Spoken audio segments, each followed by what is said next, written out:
I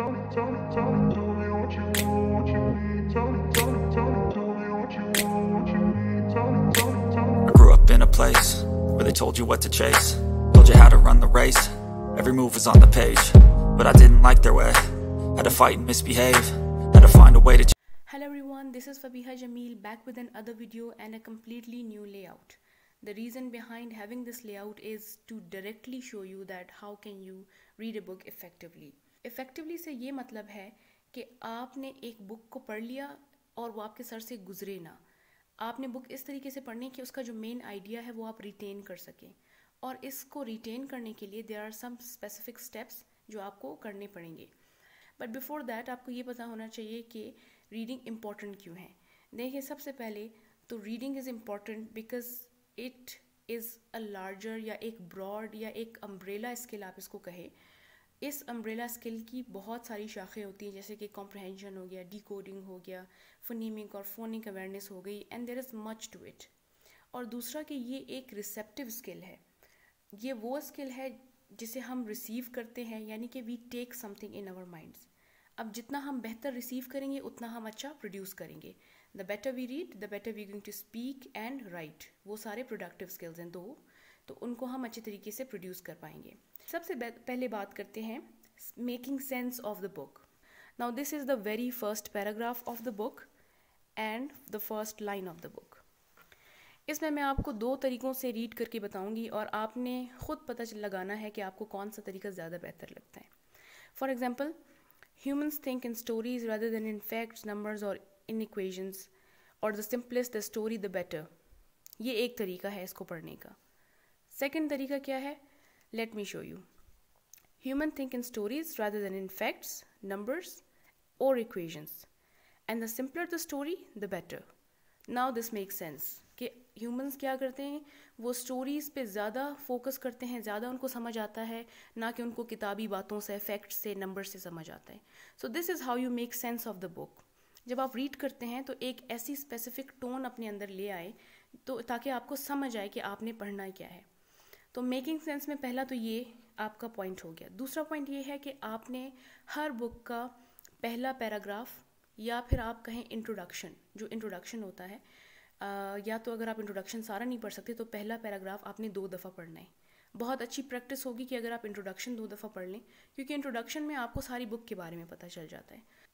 after making sense the second focus is your comprehension, which means your understanding, कि आप book को कितना समझ रहे हैं.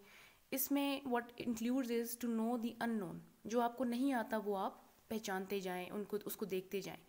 समटाइम्स कुछ कॉन्सेप्ट्स होते हैं बुक्स में, जैसे कि कम्युनिज्म हो गया, लिबरलिज्म, जो आपको पहले नहीं पता होते, तो you have to go and search out for that.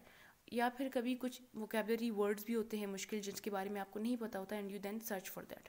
अब उसके लिए either you can use any kind of dictionary. Here I have Oxford की पॉकेट डिक्शनरी, या फिर आप कोई एप्लीकेशन यूज़ करें और just directly search it in the Google. अब यहाँ पे फॉर एग्जाम्पल मुझे नहीं डिसइल्यूजनमेंट का मतलब पता, तो मैं आगे बढ़ ही नहीं सकती because this is also the title.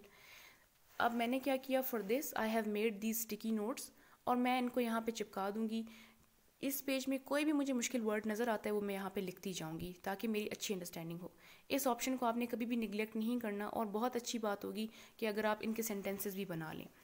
इसमें 2 किस्म के लोग प्रैक्टिस करते हैं. एक तो ये कि वो सारा पैराग्राफ रीड आउट करते हैं, जो वर्ड उनको नहीं समझ आता वो उसको अंडरलाइन करते हैं, और फिर आखिर में जाके उनकी मीनिंग्स देखते हैं. It works for them, but for me अगर मुझे किसी वर्ड की मीनिंग नहीं आती तो मैं ऑन द स्पॉट उसकी मीनिंग देखती हूँ, लिखती हूँ, और फिर जिस सेंटेंस में वो वर्ड था वो सेंटेंस दोबारा से रीड करती हूँ. Now we are going to talk about 3 very important tricks. ठीक है, सबसे पहली ट्रिक ये है कि don't go with the one book. For example, मैं एक टाइम पे ये बुक पढ़ती हूँ, व्हाई नेशंस फेल. अब इसका एक ही एजेंडा होगा कि कौमें क्यों तबाह बर्बाद हो जाती हैं, what is the reason behind there prosperity and poverty. तो थ्रू आउट द बुक ये बुक मुझे यही बात बताएगी विद डिफरेंट एनालिसिस. ठीक है, अब हो सकता है मैं इस बुक को 1 घंटा पढूं और मैं बंद कर दूं, बट अगर मैं इसके साथ एक और बुक पढ़ती हूँ, फॉर एग्जांपल मैं यहाँ पे जाती हूँ 10 lessons for a post pandemic world, तो उसका जो एजेंडा है वो कोविड के ऊपर है या पेंडेमिक के ऊपर है. तो अगर मैंने 1 घंटे बाद ये बंद कर दी और मेरी रीडिंग स्टॉप हो गई, but if I am reading multiple books तो हो सकता है कि मैं आधा घंटा वो भी पढ़ लूँ. सो इसका एक तो ये फ़ायदा है कि आपका रीडिंग टेन्योर बढ़ जाता है. दूसरा ये कि आपकी रीडिंग हैबिट बनती रहती है और आप ज़्यादा अच्छे तरीके से रिटेन कर पाते हैं। Second trick is the memory trick. Memory trick का क्या मतलब होता है कि आप एट अ टाइम, जैसे I told you that you have to read 2 books और 3 बुक्स, आप 5 बुक्स भी एट अ टाइम पढ़ सकते हैं। इट कॉस्ट्स यू नथिंग, बल्कि इससे आपकी रीडिंग और अच्छी हो जाती है। अब मैंने क्या करना है मेमोरी ट्रिक के लिए, दैट मैंने एक दिन में ये बुक पढ़ी और ये बुक पढ़ी, राइट। इस दिन मैंने इस थर्ड बुक को हाथ नहीं लगाया। नेक्स्ट दिन मैं इस बुक को पढ़ूंगी और इस थर्ड बुक को पढ़ूंगी। उस दिन मैंने इस बुक को हाथ नहीं लगाया। अब आ जाता है थर्ड डे पे अगेन मैंने इसको और इसको पढ़ा। अब जब थर्ड डे पे मैं बैठूंगी तो I will just open this book and I will think कि मैंने परसों इसमें क्या पढ़ा था। I will take 5 minutes to recall कि मैंने इसके अंदर क्या पढ़ा था। तो मुझे आराम से मैं अपने सबकॉन्शियस माइंड से वो बातें निकालती जाऊंगी कि हाँ मैंने ये भी पढ़ा था, ये भी कॉन्सेप्ट था इसके बाद। तो वो जब मैं रिकॉल करूँगी या ब्रेनस्टॉर्मिंग बोले उसको, तो इससे क्या होगा, मेरी मेमोरी इंक्रीज़ होती जाएगी कि मैंने बुक को ये इस बुक में ये पढ़ा था। इस तरीके से अगले दिन जब मैं वो और इसको स्टार्ट करूँगी तो फिर मैं सोचूंगी परसों मैंने उस बुक में क्या पढ़ा था, and I will again give some minutes to recall the book. इस रिकॉल वाली प्रैक्टिस में आपको, यू कांट इवन इमेजिन कि आपकी मेमोरी कितनी अच्छी बनती है और आप कितने अच्छे तरीके से बुक को रिटेन कर सकते हैं। The third trick is your portion ending. अब पोर्शन एंडिंग किसे कहते हैं कि एक दफ़ा आपने सारी बुक पढ़ ली, उसके बाद आपने पोर्शंस बनाने हैं। क्या पोर्शंस बनाने हैं, लेट मी शो यू। ये आपने बुक सपोज ख़त्म कर ली, ठीक है। अब आपने पोर्शन बनाए। एक पोर्शन आपने बनाया, what was the book about, book किस बारे में थी। सेकंड है व्हाई डू आई लाइक और dislike it, and then you have to tell the reason, elaborate करना है। और जो थर्ड क्वेश्चन आप खुद से पूछेंगे that would be what did I learn, कि मैंने इस बुक से क्या सीखा। आपने ये तीनों आर्गूमेंट्स लिखने हैं एंड देन फाइनली आपने अपनी यहाँ पे सिग्नेचर कर देनी है। This is a very unique way of respecting the book. और इसमें आपको मेन आइडिया भी पता चल जाता है कि बुक का मेन आइडिया क्या था और क्यों मुझे ये पसंद आई, मैंने इससे क्या सीखा।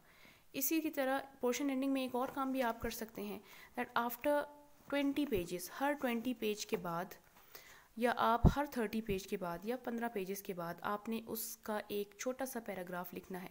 सपोज़ मैंने अभी ये बुक यहाँ तक ये पढ़ी हुई है, ठीक है, ये सारी मैंने पढ़ी हुई है। अब मैं क्या करूँगी, इन द एंड यहाँ तक मुझे 20 पेजेस हो जाते हैं, तो now I have to write a paragraph on it कि मैंने इससे क्या समझा। That could be a summary और एनीथिंग, या आप एक, it could be even of 5 lines.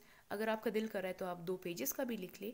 But इससे क्या हेल्प होगी आपकी कि आपने जो चीज़ रिसीव की वो अब आपने प्रोड्यूस भी कर ली। So that's all for today. I hope you people enjoyed, and this video will help you to create a reading habit. Also, it will help you to read the book effectively. If you liked it, kindly like, share and subscribe, because this is a time when educational content needs to get promoted. Thank you so much.